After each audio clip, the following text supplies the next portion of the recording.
Aujourd'hui, direction le massif jurassien où le conifère sillonne les forêts de sapins. Ce train à vapeur du début du XXe siècle nous entraîne dans un voyage vers le passé. Antoine Defive et Alexandra Vira ont pris place en gare des Hôpitaux Neufs, c'est dans le Doubs. Au creux de la vallée, sa fumée annonce son approche imminente. Depuis plus d'un siècle, le conifère s'élance dans le massif jurassien et embarque avec lui ses passagers pour un voyage dans le temps.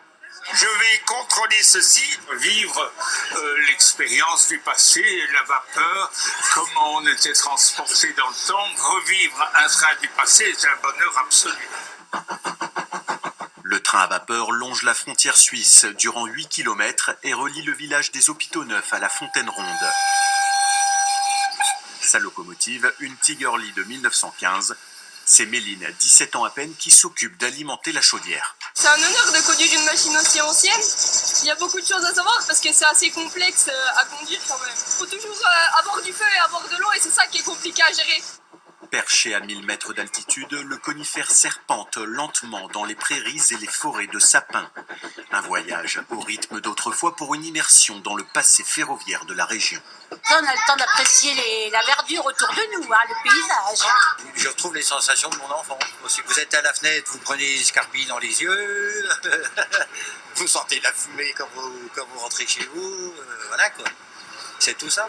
C'est que du loisir. Dans le temps, c'était peut-être moins drôle, parce que c'était pour le travail. Pour nous, c'est que pour passer du bon temps.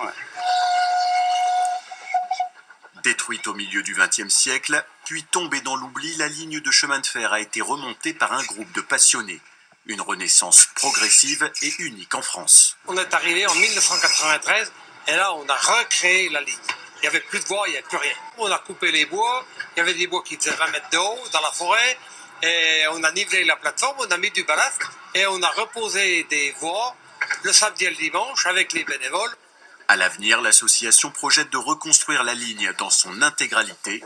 Avec 10 000 passagers chaque année, le conifère semble avoir trouvé un second souffle.